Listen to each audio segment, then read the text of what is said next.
is the Big Stories Podcast, where we tell the amazing and inspiring stories from across the Big 12 Conference. It's great to welcome you back to the ever-evolving Big Stories Podcast, where we talk about the top 5 storylines coming out of the Big 12. I'm your host, Cleon Wall. Let's get straight to the top 5. Number 5. We're not struggling. We're getting our butts kicked. You don't have to be polite with me. You don't have to sugarcoat it. I will always love the honesty of Buffalo's coach Deion Sanders. Colorado lost at Houston 36-20, and they played 3 quarterbacks so far this season. Ryan Staub, who started the game against the Cougars, was the 3rd stringer just a few weeks ago. I would assume we would see highly recruited QB Julian Lewis and transfer QB Caden Salter again in the near future. They need to figure some stuff out this week against Wyoming before they dive back into conference play. The following week is BYU, then they are at TCU, host Iowa State, and then go to Utah. That 4-game stretch could be brutal. We shall see if Coach Prime can get his team in gear sooner rather than later. Number 4. The backyard brawl leads to West Virginia's resurrection. Out of the shotgun, jumbo formation, hands it off Edwards. Got in! Touchdown! Mountaineers! That's the game-winning TD in overtime. This team was down by 10 with just under 10 minutes to go in the game. They scored twice in the fourth quarter, including a Grayson Barnes TD catch to tie it up and send it to the extra period. QB Nico Markiel was 9 for 11 in West Virginia's final 2 drives. Transfer running back Ty Edwards had 141 yards in his first game as a Mountaineer. And give it up to defensive lineman Edward Vesterinen. I hope I got his name right. He had 9 tackles and 2 sacks in the win. Edward is from Helsinki, Finland. Go check out Season 1 of Big Stories, where we feature Ed and some of his European teammates. The group explains the how and why they got into American football.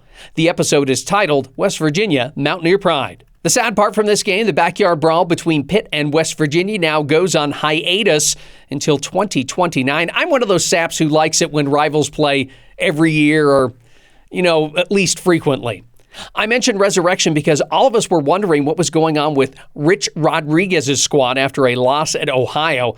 The team is now 2-1 and headed into their first Big 12 tilt against Kansas, who was also 2-1 and coming off a bye week after a loss to rival Missouri. Both teams have to be licking their chops to get Big 12 win number 1, thanks to ESPN for that highlight. Number 3. The jumping Arizona State Sun Devils. Off play action.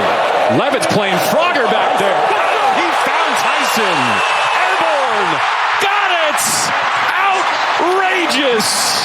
ASU's first TD against Texas State was pretty entertaining. QB Sam Levitt dodged and weaved and then leaped in the air to deliver a pass to Jordan Tyson, who then tiptoed along the sideline, hopped over a defender, kept his balance, and made it into the end zone.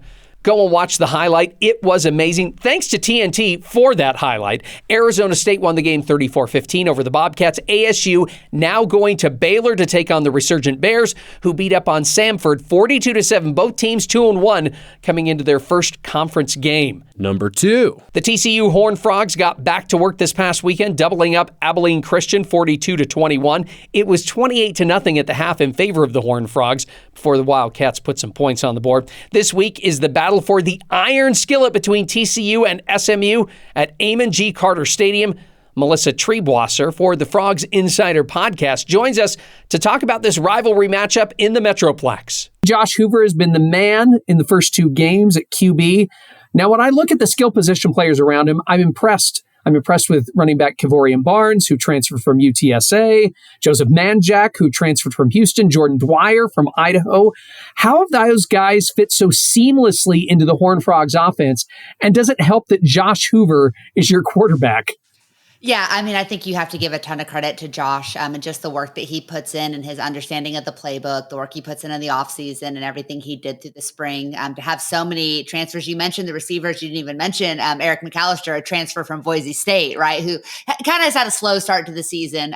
But Dwyer, was a kid that I think we all saw the talent, and it took him a little while to get caught up in fall camp, but he has been unbelievable, especially with teams kind of bracketing McAllister over the top and throwing a second body at him so often.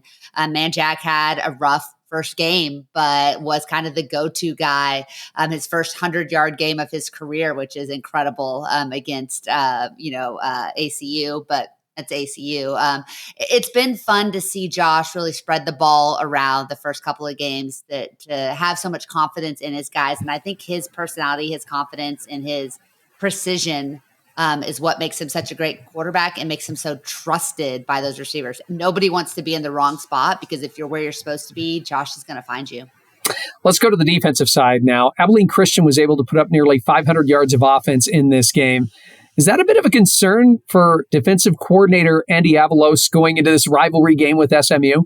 Yeah, absolutely. When you look at what Stone Earl did, I mean, first of all, give Stone a ton of credit, give his offensive line, his receivers credit. A lot of the balls that they had success on were underthrown, and TCU's cornerbacks had trouble getting their heads turned around on time.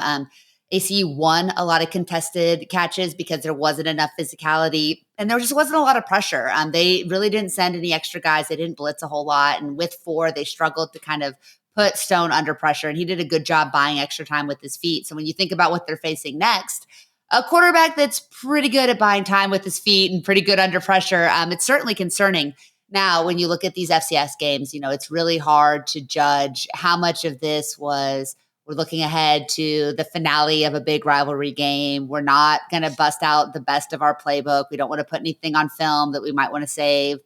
There's a lot of excuses, I think, kind of built into this thing. But at the end of the day, when you look at the physicality, the aggression they played in with week 1, and then you look at the let off of the gas pedal, in game number 2, it's definitely something TCU fans are concerned. And they would have liked to have seen, I think, a sharper defensive performance leading up to the Iron Skillet game. That being said, I'm not going to worry too much about that game and the way it was played, mostly in the second half with a lot of the 2s on the field. I still think Andy Avalos has shown what he's capable of getting out of his first team on the big stage. And so I think they'll play a lot better against SMU. I said it earlier in the podcast that I am a sucker for rivalry games. This one even has a cool name. What does this rivalry mean to TCU fans and Horned Frogs players? And maybe you can also give us an idea of what this means to SMU too. Yeah, I mean, I'm going to age myself here really quickly, which is I'm going to regret. But the first game I remember as a TCU student way back in 97, that hurts to say, was TCU SMU. And it was a year that was the only game TCU won. We tore down the goalposts. We rushed the field. We got pepper sprayed. It was a whole thing. It was great. And so that has been such a part of my personal journey. And for those of us of a certain age, very few things meant more for so long than SMU. Now, with realignment and with kind of that modern era, I think Baylor and Texas Tech are more traditionally the rivals that most TCU fans and students think of and players think of, because those are conference games that matter. And for so long, TCU was the team that made it, and SMU was the team that was still lagging behind. I think that changed a lot in the minds of the fan base last year with SMU getting into the ACC, making the postseason. We won't worry about what happened there. And the way that things kind of fell apart for the Horned Frogs in Dallas, that kind of started a bad run for the Frogs at the beginning that they were able to kind of overcome late in the year. Sonny Dykes coming over from SMU, that certainly has added a little extra fuel to the fire. I mean, it wasn't that long ago that he was frying frog legs in the Iron Skillet, in a post game in a tweet that SMU sent out. So I think the players recognize the importance. I think they were, like I said earlier, embarrassed by the way that this game went a season ago. And I fully expect this one to matter because it's the last one, and nobody wants to have to endure being on the wrong end of bragging rights in DFW for the foreseeable future. And when you talk about DFW as well, don't think that this isn't a game result that won't be used in recruiting by either side, negatively or positively. So I think that this one definitely means a lot, and both teams are going to come out with a little something extra to prove, a chip on their shoulder. And I think the same goes for SMU too. I think SMU fans, for a long time, envy is not the word I want to use, but kind of felt like, man, how did TCU get to be the team? How did we get stuck with the death penalty? And how did that little school down the road end up being the team that got there first? They feel like they've arrived now. In fact, they're releasing a ESPN 30 for 30 the day after this game about their comeback. So I think it's ESPN. But so there's a lot going on. Of the SMU's wants so badly to be where TCU had gotten and wants to knock TCU down on its way to the top. TCU wants to remind them that they're the program that has been the winning program in DFW for the longer period of time. And so this one could get really salty, and I, for one, welcome it. I'm excited about it. Well, I know you say that it gets salty and you welcome it. Are you hoping it comes back? Yeah, I mean, I personally do, because I think that there's many, but one of the worst negative reactions of realignment has been the loss of these regional rivalries. I think they matter. I think it's what makes college sports so great. I think it's why so many of us are invested, and why you have so many people that might not have attended the university that cares, that get wrapped up in the pageantry of these types of games. I understand why it's not. I mean, when this rivalry was effectively ended, most will say by TCU, it was for two reasons. Number one, SMU was not at the time in a power conference, and they're offered no benefit to TCU to play them. It doesn't elevate your profile if you win. It lowers your profile significantly if you lose. And secondly, when you look at playing 9 conference games, giving up a home game every other year to an SMU, or vice versa from SMU's perspective to a TCU, does not, I mean, that's money out of your pocket if you can schedule 2 home games. And so all of the reasons make sense. None of those reasons are about the fans. None of those reasons are about the players. The benefit financially and otherwise goes to the university for certain, and to the program. But for us, we lose out on having something like, I said, this rivalry has mattered to me for close to 30 years now. I don't want to see it go away, especially now that SMU is a member of the ACC. And with both of these teams competing to, for whatever the next round of realignment is, I would love for TCU to establish itself as this is the program you want when the big boys come back in looking for more teams to add, and we get into whatever super conference, we're going to end up with. Number 1. It's the big game of the week in the Big 12. Utah and Texas Tech meeting at Rice-Eccles Stadium. Both of these teams have dominated. The Red Raiders have outscored their opponents 174-35, while the Utes have put up 137 points compared to only 25 for their foes. But let's be honest, neither team has played a good challenger. KSL.com's Josh Furlong covers the Utes and joins me to preview this game from Utah's perspective. Utes and Red Raiders get Fox's big noon kickoff. It's not like the Utes haven't hosted big TV pregames before, Josh, but I would love your perspective on Salt Lake City hosting it early in the season, and what it means for this program and also for the Big 12 Conference. Yeah, I mean, I think especially for Utah, it means a ton this time around, right? Like, you're coming into a new conference where, you were kind of at the top of the conference of the Pac-12 when you left. And so now you're coming into a new conference, and there was a lot of optimism about what Utah could be. And then you've face planted last year, right? And so I think, just from kind of the optics standpoint, this becomes a big game for Utah, just to kind of showcase that they are a team that can be reckoned with in the Big 12, that they are more serious than what last year showed. We'll see. You have to back it up on the field, but I think this is an opportunity for Utah to really kind of take kind of their step forward and see if they really are a Big 12 title contender. I mean, I think when you have a team like Texas Tech, who is, reportedly spending $25 million on a team and has been in the national media all season for kind of what they've done to build their roster, this becomes a statement game, right? Like, this becomes a statement game for Utah. They're not, they're used to these kinds of games, having used to play USC or Oregon. But now it's just an opportunity to really kind of showcase themselves to the world and kind of put their best foot forward.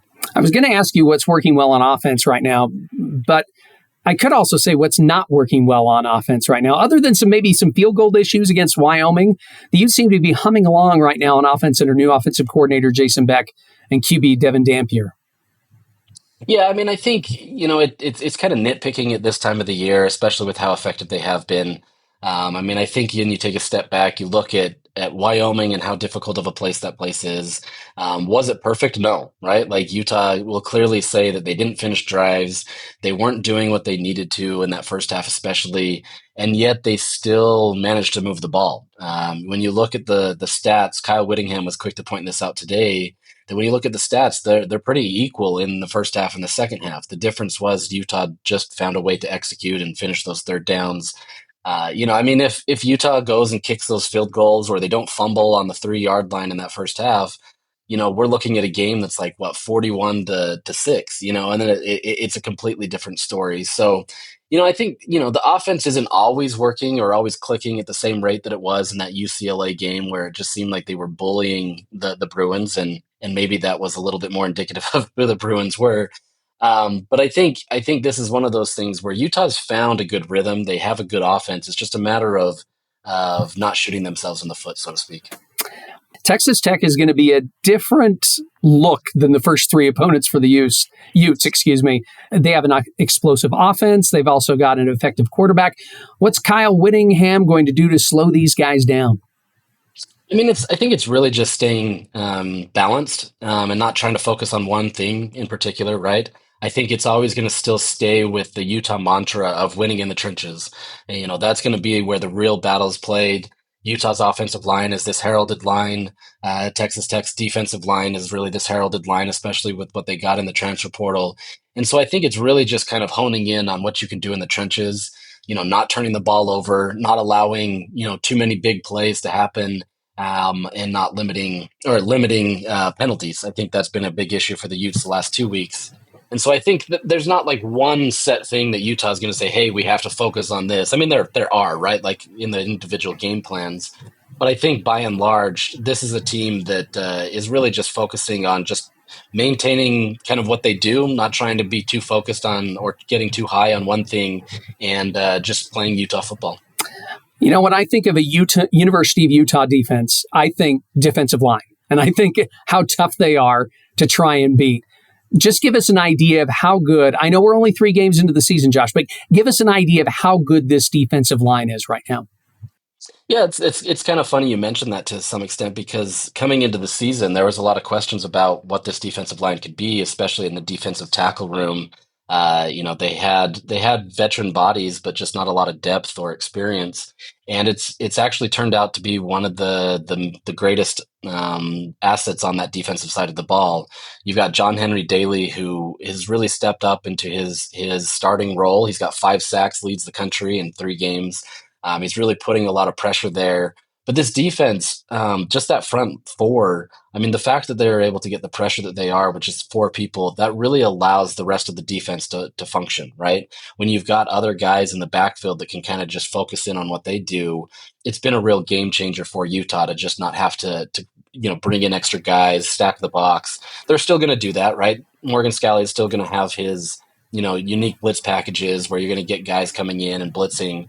But I think, for this defensive line, especially with maybe not as much experience as they've had in years past to be as effective as they have, it just means that Utah, can afford itself some opportunities that maybe it wasn't expecting to have. There's still things that they need to clean up. They're still young. The secondary still needs to improve, which, you've got to improve upon all those things to be effective. But when you don't have to worry about your fronts and the trench play, I mean, I think that really allows this defense to do what it needs to. Josh Furlong, you're the man. I appreciate you joining us here on the Big Stories podcast. Happy to help. We're trying something new this week. It's our top 5 QBs. I mean, we like the number 5, and we like all the good QBs in the Big 12. Maybe we'll turn this into a QB stock watch in the future as we track all the QBs in the conference. But in our inaugural week, we're going to give you 4 of the best QBs statistically right now in the conference, and 1 who had a magnificent week 3. Next week, we'll give you best performances from the week. TCU's Josh Hoover, he's only played in 2 games, but he's thrown for 621 yards and 6 TDs. He has a completion percentage of 76%. Texas Tech's Barnes Morton, he's completed 70% of his passes and has thrown for 923 yards and 11 touchdowns. Baylor Sawyer Robinson, over 1,000 yards passing and 10 TDs. His best game was against SMU in the Bears' OT victory. He was 34 for 50 for 440 yards and 4 TDs in that game. Utah's Devin Dampier has 628 yards passing and 7 touchdowns, a lot less than Sawyer Robertson, but he also has 198 yards rushing. Cincinnati's Brendan Sorsby, for this week alone, he was 15 for 15 for 253 yards and 5 touchdowns against Northwestern State in the Bearcats' 70-0 victory. Coming up on Thursday, check out our Big Stories episode on former Utah QB Drew Lisk, a walk-on who led his team to a pretty remarkable comeback in his final game as a Ute. We are out of time. Thanks again to Josh Furlong, Melissa Triebwasser, and all of you for checking out the Big Stories podcast. We'll have more big stories from around the conference in the near future. Big Stories is a production of BYU Radio.